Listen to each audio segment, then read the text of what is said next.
সূরার 49 নম্বর আয়াতের ভিতরে আল্লাহ পাক রব্বুল আলামিন বলেন, ওয়ালিল্লাহি মুলকুস সামাওয়াতি ওয়াল আরদ ইয়াখলুকু মা ইয়াশা ইয়াহাবু লিমান ইয়াশাউ ইনাসাও ওয়া ইয়াহাবু লিমান ইয়াশাউ যুকুর। আল্লাহ পাক রব্বুল আলামিন এই সূরা শুআরার 49 নম্বর আয়াতে আল্লাহ পাক রব্বুল আলামিন বলেন, আমি আল্লাহ তাআলা কাউকে কন্যা সন্তান দান করি। বলেন সুবহানাল্লাহ। এই আয়াতের শেষ অংশে আল্লাহ তাআলা যে শব্দটা দিয়া শুরু করেছেন, আমি যে সন্তান দান করি, আল্লাহ পাক রব্বুল আলামিন প্রথম শব্দটা যেটা উচ্চারণ করেছেন সেই শব্দটার নাম হলে আমি আল্লাহ পাক রব্বুল আলামিন যাকে পছন্দ করি, যাকে মায়া করি, যাকে আমার রহমতের বেষ্টনের ভিতরে রাখতে চাই, তাকে আমি আল্লাহ পাক রব্বুল আলামিন সর্বপ্রথম একটা কন্যা সন্তান দান করি। সুবহানাল্লাহ। এরপরে আল্লাহ পাক রব্বুল আলামিন পরের শব্দে বলেন, আমি কাউকে ছেলে সন্তান দান করি। এরপরে শব্দে আল্লাহ পাক রব্বুল আলামিন বলেন, আমি কাউকে ছেলেও দান করি, কাউকে মেয়েও দান করি। আয়াতের শেষ অংশে আল্লাহ পাক রব্বুল আলামিন বলেন, আমি কাউকে বধূ বানায় রাখি। কাউকে আমি ছেলেও দেই না, মেয়ে দেই না, বধূ বানায় রাখি। আমাদের সমাজে এমন মানুষ আছে না নাই? কাউকে আল্লাহ কন্যা সন্তান দিয়েছে, আবার কাউকে 5-7টা মেয়ে দিয়েছে, কিন্তু একটা ছেলেও নাই। আছে না নাই? এই কথা বলেন, আছে না নাই? এই সব কিছু করেনা যাকে চিল্লায় বলেন, আরো বলে বলেন কে? আমি আল্লাহ কাউকে আমার ইচ্ছা হইলে, কাউকে যদি আমি পছন্দ করি, কাউকে মায়া করি, আমি আল্লাহ যদি মনে করি আমার এই বান্দার কল্যাণ প্রয়োজন, আমার বান্দাকে আমি যাকে যেই বান্দাকে আমি বেশি মহব্বত করি, বেশি ভালোবাসি, এই বান্দাকে আমি আল্লাহ পাক রব্বুল আলামিন সর্বপ্রথম একটা কন্যা সন্তান দান করি। সুবহানাল্লাহ বলবেন না? শুধু তাই নয়, আমি আল্লাহ পাক রব্বুল আলামিন নারীদের মর্যাদা কেমন দিয়েছি নারীদের মর্যাদা আমি আল্লাহ পাক রব্বুল আলামিন পয়গম্বরের দ্বারা জানায় দিলাম। হে আমার বান্দারা শোনো, মুহাম্মদুর রাসূলুল্লাহ সাল্লাল্লাহু আলাইহি ওয়াসাল্লাম বলেন, হ্যাঁ উম্মতি মুহাম্মাদি, কান খুলে শুনে রাখো, যাকে আল্লাহ পাক রব্বুল আলামিন একটা মেয়ে সন্তান দান করে, আল্লাহ পাক রব্বুল আলামিন তাকে একটা জান্নাতের মালিক বানায় দেয়। সুবহানাল্লাহ। শুধু তাই নয়, পয়গম্বর বলেন, সাহাবীর প্রশ্নের জবাবে বলেন, এক সাহাবী বলে যে পয়গম্বর, আল্লাহ যদি কাউকে 2টা কন্যা সন্তান দান করে, তাকে আল্লাহ কি দিবে? মুহাম্মদুর রাসূলুল্লাহ বলেন, আল্লাহ তাকে 2টা জান্নাত দান করবে। বলেন সুবহানাল্লাহ। আল্লাহ তারা কয়টা জান্নাত দান করবে? শুধু 2টাই জান্নাত দিয়া সীমাবদ্ধ না, পয়গম্বর 2টা আঙ্গুলে উঠায় বলেন, সাহাবীরে, আমার এই 2টা আঙ্গুল যে উপরে ইশারা করে দেখাইতেছি, এই আমার 2টা আঙ্গুলের ভিতরে কতটুকু ব্যবধান আছে? সাহাবী বলে, পয়গম্বর তেমন বেশি ব্যবধান নাই, দুটো আঙ্গুল তো কাছাকাছি আছে। পয়গম্বর বলেন, আল্লাহ যাকে 2টা কন্যা সন্তান দান করবে, আল্লাহ পাক রব্বুল আলামিন এই 2জন, ওই বান্দা আর আমি মুহাম্মদুর রাসূলুল্লাহ এমন পাশাপাশি জান্নাতে থাকবো। সুবহানাল্লাহ।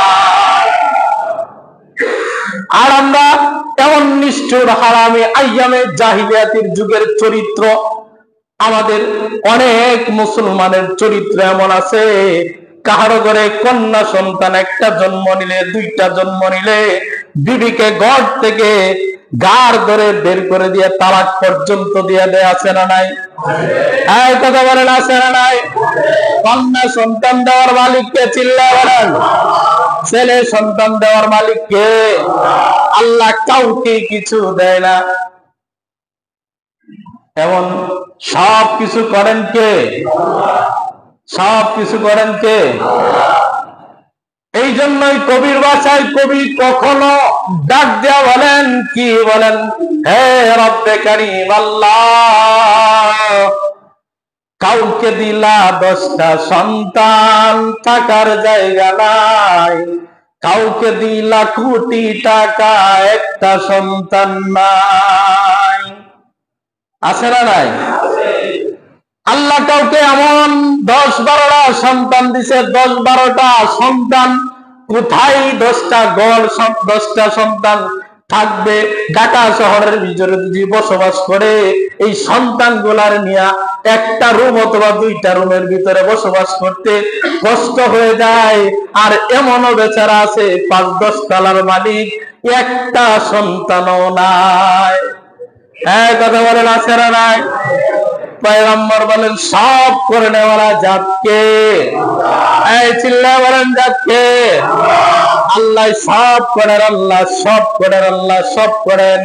আল্লাহ পাক রব্বুল আলামিনের পয়গম্বরের সাহাবী ডাক দিয়ে বলেন, পয়গম্বর, আল্লাহ যদি কাউকে 3টা কন্যা সন্তান দান করে, পয়গম্বর বলেন নিঃসন্দেহে জেনে রাখো, আল্লাহ পাক রব্বুল আলামিন এই বান্দাকে একটা নয়, 2টা নয়, 3টা কন্যা সন্তান হওয়ার কারণে আল্লাহ পাক রব্বুল আলামিন তাকে 3টা জান্নাতের মালিক বানায় দিবে। সুবহানাল্লাহ। 3টা জান্নাতের মালিক আল্লাহ তাআলা বানায় দিবে। কেন? আল্লাহ 3টা কন্যা সন্তান দান করেছে। এখন বলেন তো, আমি যে ততক্ষণ পর্যন্ত আমি আপনাদেরকে শোনাইলাম, এতে কি নারীদের মর্যাদা আল্লাহ কম দিল না বেশি দিল? হ্যাঁ, কম দিল না বেশি দিল? তবে 3টা কন্যা সন্তানকে আল্লাহর রাস্তায় চালাইতে হবে, দ্বীনের শিক্ষায় শিক্ষিত করতে হবে। শুধুমাত্র সন্তান জন্ম দিলাম আর তারকে ছেড়ে দিলাম, জান্নাত পাবো? হ্যাঁ, জান্নাত পাবো। জান্নাত পাবো না। এই সন্তানটাকে আল্লাহ চিনাইতে হবে, রাসূল চিনাইতে হবে। তার কারণ আমার এই কথাগুলো যদি আপনাদের বুঝে না আসে, পর্দার আড়ালের মা বোন যারা আমার এই কথাগুলো শুনতেছেন, আপনাদের যদি অন্তত পক্ষেও কথাগুলো আমার বুঝে না আসে, আপনাদের ঘরে যদি বাংলা কোরআন শরীফ থাকে, তাহলে বাংলা কোরআন শরীফের ভিতরে আল্লাহ পাক রব্বুল আলামিন যে বলছেন, আমি 3টা সূরার নাম বলতেছি, সূরা নিসা আর সূরা নূর আর সূরা আহজাব। এই 3টা সূরার বাংলা তরজমা পড়ে দেখবেন আল্লাহ পাক রব্বুল আলামিন নারীদেরকে কি পরিমাণ মর্যাদা দিয়েছেন। সুবহানাল্লাহ। এই 3টা সূরা বাংলা তরজমা পড়ে দেখবেন নারীদেরকে আল্লাহ তাআলা কি পরিমাণ মর্যাদা দিয়েছেন, কি পরিমাণ সম্মান দিয়েছেন। তার কারণ, কেননা আল্লাহ পাক রব্বুল আলামিন বলেন যে নারী জাতি এমন এক জাতি, এমন এক মেয়ে জাতি, এমন এক জাতি যাদেরকে মা বলে সম্মান করতে হয়, যাদের পেট থেকে এই দুনিয়ার সমস্ত পয়গম্বর জন্ম নিয়েছেন, বাবা ছাড়াও পয়গম্বর জন্ম নিয়েছেন কিনা? হ্যাঁ, ঈসা আলাইহিস সালামের মার নাম কি? মরিয়ম। বাবা ছাড়াও আল্লাহ মায়ের গর্ভ থেকে কি দিয়েছেন? পয়গম্বর জন্ম দিয়েছেন। তার মানে কি মেয়েদের দাম কম না বেশি? এক কথা বলেন, কম না বেশি? অনেক বেশি, অনেক বেশি। শুধু তাই নয়, যুগের যত বড় গাউস কত বলি আউলিয়া আছে, যত পয়গম্বর আছে, যত জাতির শ্রেষ্ঠ সন্তান ওলামায়ে কেরাম আছে, সবাই নারীদের গর্ভ থেকে জন্মগ্রহণ করেছে। এই নারী জাতিকে আল্লাহ পাক রব্বুল আলামিন এই কোরআনের মর্যাদা দিয়া শুধু দুনিয়ায় সীমাবদ্ধ রাখেন নাই, পরকাল পর্যন্ত তাদেরকে মর্যাদা দিয়েছেন। এখন নারীরা আমরা দুনিয়ায় চলাফেরা বেহায়াপনার মতো চলাফেরা করি। একটা নারী বাবার স্নেহে থাকলে সে কন্যা সন্তান হিসাবে থাকে। আবার এই কন্যা সন্তানের দামটা বাবার কাছে দামটা কম না বেশি? এই নারীটাই কখনো মা হয় কিনা? এই নারীটা এখন মার দাম কম না বেশি? শুধু তাই নয়, পয়গম্বর বলেন নারী জাতি এমন একটা জাতি যাকে পয়গম্বর শুধু তাই নয় আল্লাহ পাক রব্বুল আলামিন নিজে বলে দিয়েছেন এই মায়ের পায়ের নিচে সন্তানের বেহেশত আল্লাহ তাআলা লাগছে। সুবহানাল্লাহ। এই মায়ের পায়ের নিচে জান্নাতের ব্যবস্থা করেছেন কে? আল্লাহ। এই কে করেছেন? আল্লাহ। এই মেয়েটাই একসময় কি হয়ে যায়?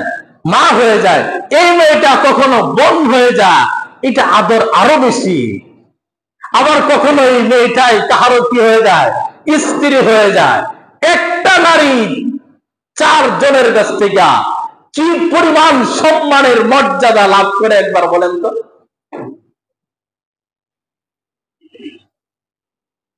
কখনো তাকে একজনকে বাবা ডাকার কারণে তার আদর বাইরে গেছে, কখনো তাকে আরেকজনে মা ডাকার কারণে কি হয়ে গেছে? তার দাম বাইরে গেছে। কখনো তাকে আরেকজন বোন বলে স্বীকারোক্তি দেওয়ার কারণে তার দাম বাড়ছে। আরেক জায়গায় তার দামটা সে আরেকজনকে স্বামী বলে ডাক দিছে, আরেকজনের জীবন সঙ্গিনী হওয়ার কারণেও তার দামটা কি বেড়ে গেছে। এই জন্য পয়গম্বর সাল্লাল্লাহু আলাইহি ওয়াসাল্লাম বলেন একটা নারী চাইলে 4 জন ব্যক্তিকে জান্নাতে নিতে পারবে। সুবহানাল্লাহ।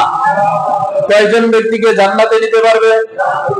এই 4 জনের নাম বললাম কয়জন? বাবা, ভাই, সন্তান, নিজের স্বামী। চাইলে একজন নারী 4 জন ব্যক্তিকে জান্নাতে নিতে পারবে। বাবা যদি বাবার হক আদায় করে তাহলে বাবা হবে জান্নাতি, স্বামী যদি স্বামীর হক আদায় করে তাহলে স্বামী হবে জান্নাতি। এই একটা নারীর কারণেই। সন্তান যদি তার মার দায়িত্ব পালন করে তাহলে এই নারীর কারণেও সন্তান জান্নাতি হবে। ভাই হয়ে যদি বোনের দায়িত্ব পূর্ণাঙ্গভাবে পালন করে তাহলে ভাইও জান্নাতি হবে। এখন আমরা ভাই হয়ে বোনের সম্পত্তি আত্মসাৎ করতে দ্বিধাবোধ করি না। যে বোন আমাকে জান্নাতে নেওয়ার সার্টিফিকেট দিয়েছে আমার বোন, যে বোন আমাকে জান্নাতে নেবে, আর এই বোনের দুনিয়ার 1 ইঞ্চি সম্পত্তি আমি মায়েরা খেয়ে ফেলি, আবার দ্বিধাবোধ করি না যে বোন আমাকে জান্নাতের সার্টিফিকেট দিবে। চিন্তা করেন মুসলমান, এই কেন এই নারীটাকে আপনার ঠকাইতে হবে? আল্লাহ নারীর মর্যাদা দিয়েছেন, নারীর হক দিয়েছেন। এই হক সম্পর্কে আরেকদিন আমি আপনাদেরকে নারীদের হক সম্পর্কে আলোচনা শোনাইছিলাম, মনে নাই? হ্যাঁ, মনে আছে? এই নারীদের হক সম্পর্কে আজকে শোনাইতেছি নারীদের মর্যাদা আল্লাহ তাআলা কি পরিমাণ দিয়েছে। পয়গম্বর বলেন এই একই নারীকে যদি 4 জন ব্যক্তি তাকে তার দায়িত্ব পালন না করে তাহলে একজন নারীর কারণে 4 জন ব্যক্তিকে জাহান্নামে যেতে হবে। যেমনি ভাবে একজন নারীর কারণে 4 জন জান্নাতি হবে হক আদায় করার কারণে, আর যদি একজন নারীকে পূর্ণাঙ্গ হক আদায় না করে তাহলে একজন নারীর কারণে 4 জন মানুষ জাহান্নামে যেতে হবে। বাবা যদি সন্তানের হক আদায় না করে তাহলে বাবা জাহান্নামে হবে। ভাই যদি বোনের হক আদায় না করে তাহলে জাহান্নামে হবে। স্বামী হয়ে যদি স্ত্রীর হক আদায় না করে তাহলে জাহান্নামে হবে। যদি সন্তান হয়ে মার হক আদায় না করে তাহলে এই একটা নারীর কারণেই 4 জন ব্যক্তি জাহান্নামে হবে। তার কারণ একের পরে এক একটা আল্লাহ পাক রব্বুল আলামিন ছিঁড়ে রাখছেন একটা নারীকে মর্যাদা দেওয়ার জন্য।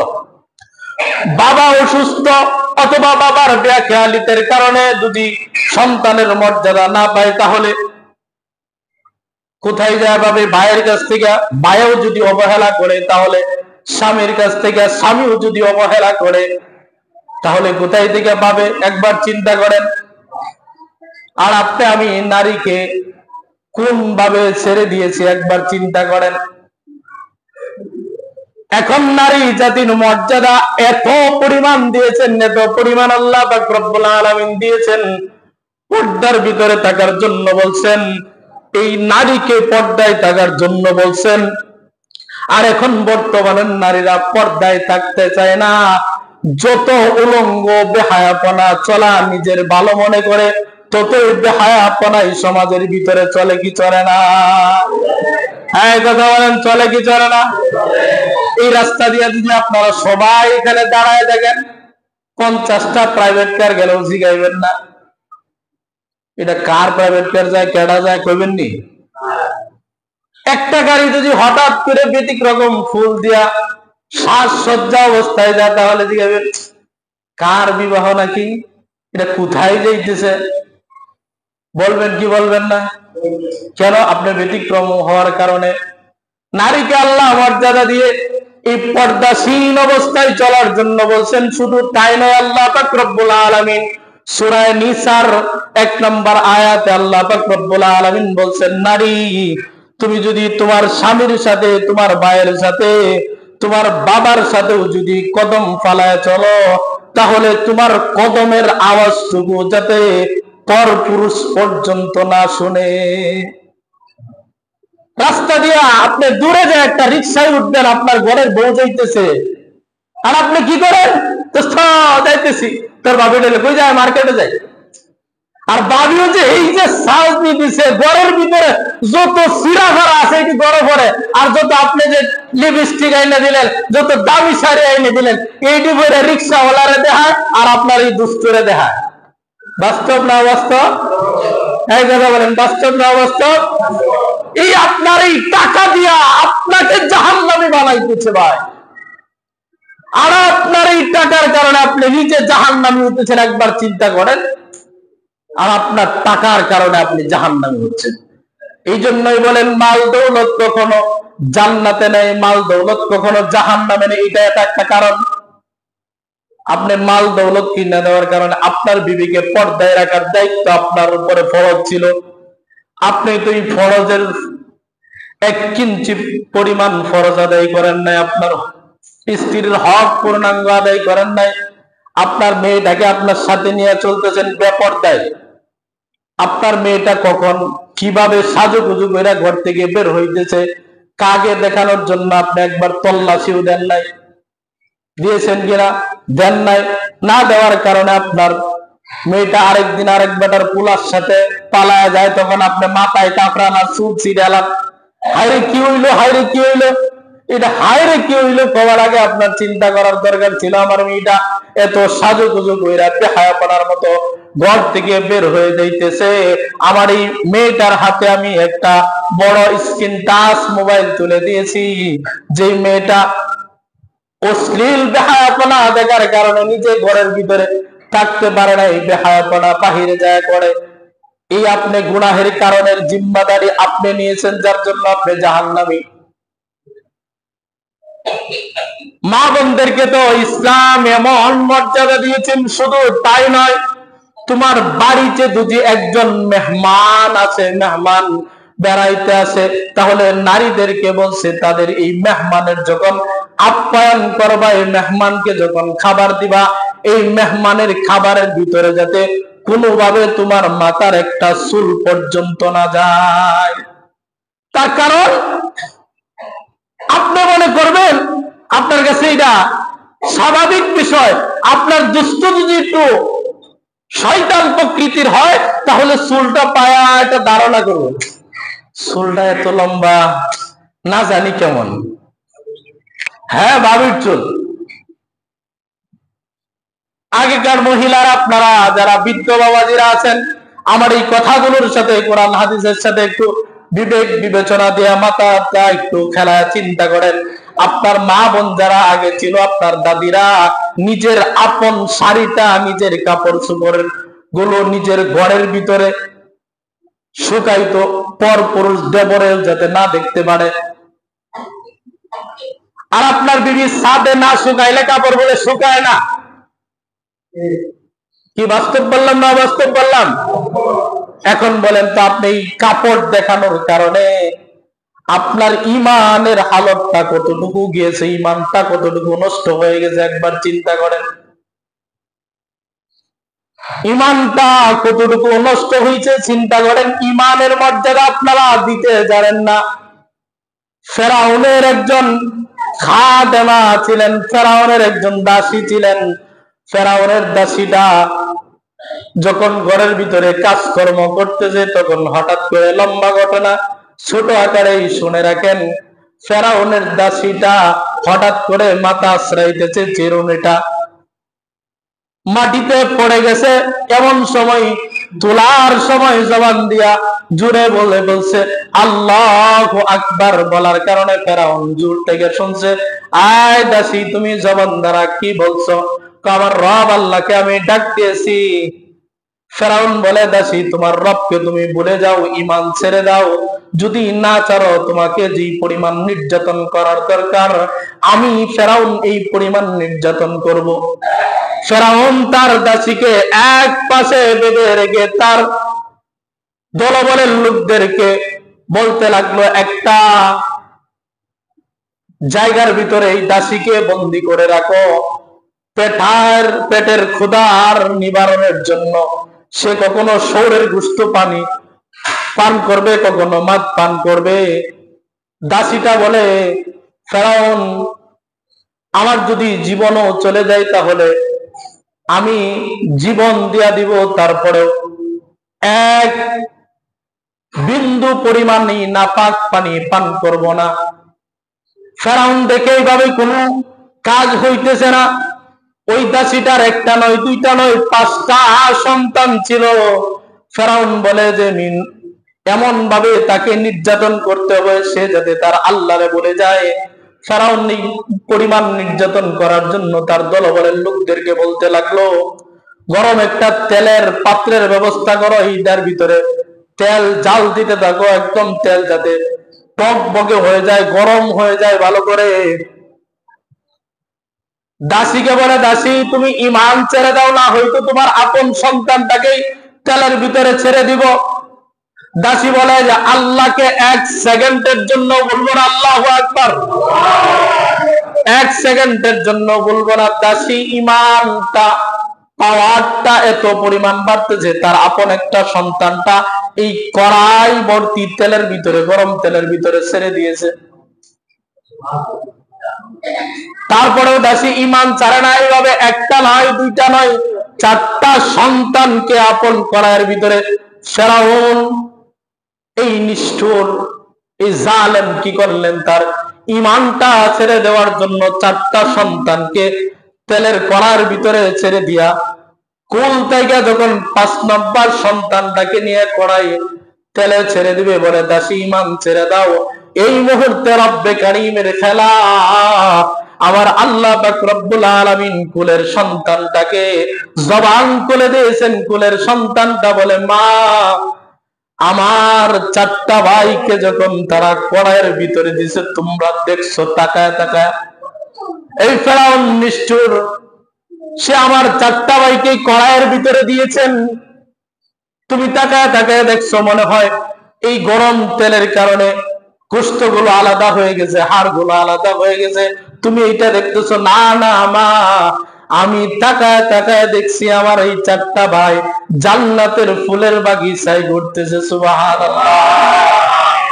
ফেরাউন আপন এই 5 নম্বর সন্তানটাকে মার কুল থেকে যখন চিনা নিয়ে যাচ্ছে তখন সন্তানটা বলে, মা, আমি আমার জীবনেও শাহাদাতের মর্যাদাই দিয়ে দিচ্ছি, মা, তুমি 1 সেকেন্ডের জন্য তোমার ঈমানটাকে ছেড়ে দিবা না। এই 5টা সন্তান তার আপন চোখের সামনে কড়াইয়ের ভিতরে ছেড়ে দেওয়ার কারণে তারপরে 1 সেকেন্ডের জন্য তার ঈমানটা ছেড়ে দেয় নাই। আর আপনি আমার ঘরের মা বোনরা পর্দা ছাড়াই ঘর থেকে বের হয়ে যায়। স্বামী যদি বলে যে পর্দা করো, পর্দা পশিদা পয়রা ঘর থেকে বের হোক, স্বামীকে বৃদ্ধাঙ্গুলি দেখায় ঘর থেকে বের হয়। তুমি কি সমাজের বাপ মূর্তি বুঝো না? তোমার 10-5টা বন্ধু এই বিয়ার অনুষ্ঠানে আসবে, অমুক জায়গায় মার্কেটে আসবে, তারা বোরকা যারা আসতে পারলে আমি যাইতে পারবো না কেন? স্বামীর কথাটাকে তারা পরোয়া করে না, স্বামীর কথাটাকে তারা পরোয়া করে না, স্বামীকে বৃদ্ধাঙ্গুলি দেখায় চলে। পর্দানিসীন মা বোন, আপনারা অন্তত কেউ শুনেন, তারা ঈমান ছাড়ে না, আপন সন্তানকে তেলের ভিতরে ছেড়ে দিয়েছে, তারা ঈমান ছাড়ে নাই। যেদিন থেকে এই নর্তকী হওয়ার জন্য মহিলারা এই আইয়ামে জাহিলিয়াতি যুগের ভিতরে যোগ দেওয়ার জন্য মহিলা লিপ্ত হয়ে গেল, সেদিন থেকে এই নারীদেরকে দেখা যায় 3 টাকা দামের শ্যাম্পুর প্যাকেটের ভিতরে তাদেরকে দ্বারা অ্যাডভান্স করা হয়। এই নারীদেরকে দ্বারা সাবানের ফুলের ভিতরে অ্যাডভান্স করা হয়, টিস্যুর ভিতরে অ্যাডভান্স করা হয় নারী দ্বারা, পুরুষ দ্বারা তো অ্যাডভান্স করা হয় না। নারীকে অর্ধলঙ্গ করে অ্যাডভান্স করা হয়। এই টিস্যু মানুষ হাত মুইছা মুখ মুইছা টয়লেটে ফালায় দেয়। নারী তোমাকে মর্যাদা দুনিয়া এবং পরকালে স্বয়ং রব্বে কারীম আল্লাহ দিয়েছিল। নারী তুমি তোমার মর্যাদা বুঝলা না, তুমি অর্ধলঙ্গ হইয়া তুমি নর্তকী হইতে চাইলা, আর দুনিয়ার মানুষগুলো কাফের গুলো তোমাদেরকে নর্তকী বানায় চাচ্ছে। এই জন্য তোমার গর্ভে থেকে সন্তানটা জন্মগ্রহণ করে এইটাও খারাপ হয়ে যায়। কেন? মা তোমার মাথার চুল যেন পর পুরুষে না দেখে, তোমার বডি দেখবে তো দূরের কথা। সাহাবাই কেরাম, এখন আপনি আমি মনে করি কি জানেন, আরেকবার আর বউ আমার ভাবি লাগে, ভাবি তো লাগে।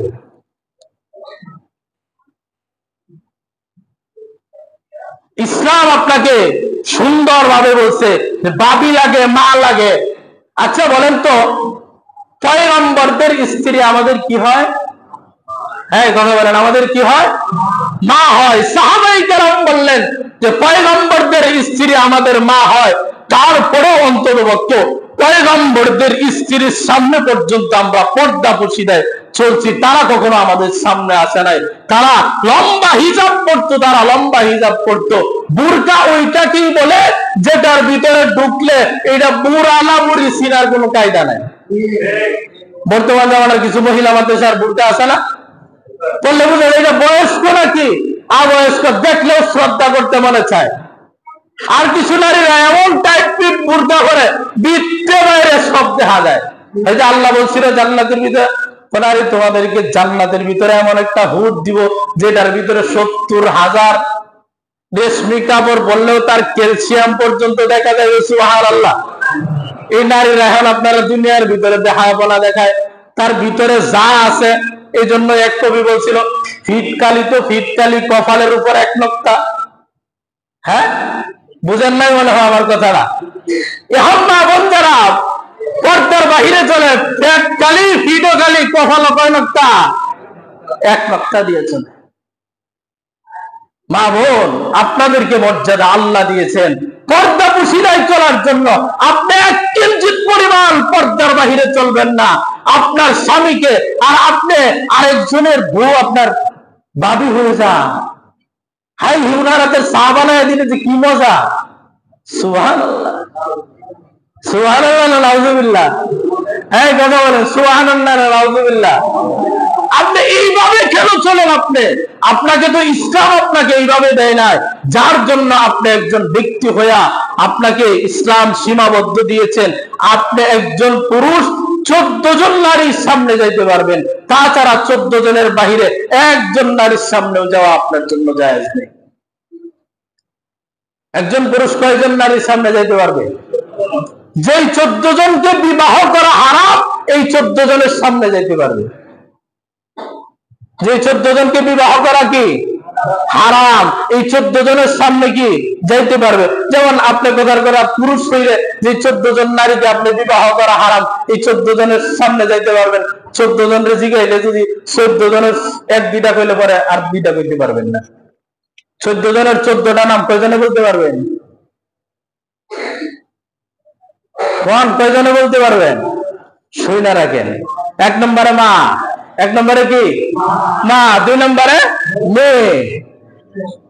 মেয়ে, 3 নম্বরে বোন, 4 নম্বরে নাতি, 5 নম্বরে শাশুড়ি, 6 নম্বরে খালা, 7 নম্বরে বাতিজি, 8 নম্বরে বাগনি, 9 নম্বরে ফুফু, 10 নম্বরে সৎমা, 11 নম্বরে দাদি, 12 নম্বরে দুধ মেয়ে, 13 নম্বরে ছেলের পুত্রবধূ, ছেলের স্ত্রী, ছেলের পুত্রবধূ, 10 নম্বরে দুধ মা। এই 14 জন নারীর সামনে আপনি যাইতে পারবেন। এই 14 জনকে বিবাহ করা হারাম। এছাড়া আপনার চাচির সামনেও যাওয়া কি নাই হারাম, চাচির সামনে পর্যন্ত যাওয়া কি নাই। জায়েজ না, আপনার চাচির সামনেও যাইতে পারেন। তার কারণ কি, আপনার চাচা ছাইরে দিলে আপনার এই চাচিরে বিবাহ করা জায়েজ আছে। এটা ইসলাম বলে। এটা আপনার বিবেক দ্বারা কি কেমন নিতে পারে? আপনার বিবেক দিয়ে ইসলাম চলে না, কোরআন হাদিস দিয়ে ইসলাম চলে। আর এই জায়গার ভিতরে যদি নারীরা এই 14 জন পুরুষের সামনে যাইতে পারবে, এছাড়া বাহি কারোর সামনে যাইতে পারবে না। 1 নম্বরে বাবা, 2 নম্বরে ছেলে, 3 নম্বরে ভাই, 4 নম্বরে দুধ ভাই, 5 নম্বরে নানা, 6 নম্বরে চাচা, 7 নম্বরে মামা, 8 নম্বরে দাদা, 9 নম্বরে ভাতিজা, 10 নম্বরে ভাগিনা, 11 নম্বরে সৎ ছেলে, 2 নম্বরে দুধ ছেলে, শ্বশুর এবং মেয়ের জামাই। নারীরা এই 14 জনের সামনে যাইতে পারবে, আর পুরুষরা ওই 14 জন নারীর সামনে যাইতে পারবে। আপনার হগল সরকারি লেভেলে সবাই ভাবি আসছি মার মতো, সুবহানাল্লাহ। আপনার মার মতো আর বোনের মতো যদি এমনটাই হয়, তাহলে আপনাকে যদি একদিন রাতের বেলায় এক ঘরের ভিতরে যদি রাইতে দেওয়া হয়, আপনারা দুইজনকে পরের রাতের বেলা আর বোন থাকতো না, এটা গার্লফ্রেন্ড হয়ে যাবে। কি বাস্তব বললাম না অবাস্তব বললাম? হ্যাঁ, আপনি যতই বৃদ্ধ হন আর যতই কি হন, যুবতী ছেলে হন, আপনি 14 জন নারীর বাহিরে অন্য কোনো নারীর সাথে যাইতে পারবেন।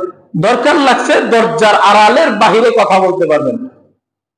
বাসায় যায় ডাক দিচ্ছেন, আপনার এই কথার জবাবটা ভাই বাসায় নাই, এটা ভাবি ভিতর থেকে বলে দিছে। আর ভাবি যদি ভিতর থেকে আপনার ভাই তো বাসায় না, আসছেন গড়ে চাকায় যান, মানে আপনার তো দিলটা একটা টান মারবো, আরে ভাই নাই, আমি তো চাকায় যাই। অন্যদিন যদি 1 ঘন্টা দিতেন, এই দিন 1.5 ঘন্টা দেওয়া যাবেন। জায়গা কয়ে 10 বার কইবেন, আর 10 মিনিট বয়ে থাকবেন। বাস্তব বললাম না অবাস্তব বললাম? আমি কি ইতিহাস গুলো বানায় বলতেছি?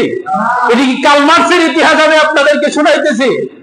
কার্ল মার্ক্সের ইতিহাস শোনাইছি না, কোরআন হাদিসের ইতিহাস শোনাইতেছি। যেদিন আপনি নারীকে মর্যাদা দিতে পারবেন, সেদিনে আপনার সমাজ, সেদিনে আপনার রাষ্ট্র, আপনার সমস্ত কিছুতে আল্লাহর খায়ের ও বরকত আসবে, আল্লাহর রহমত আসবে। এছাড়া বিকল্প কোন রাস্তায় আল্লাহর শান্তি পাওয়া, আল্লাহর রাস্তায় ছাড়া অন্য রাস্তায় শান্তি পাওয়া কোশ্চিন কালেও শান্তি পাওয়া কিনা সম্ভব না, এবং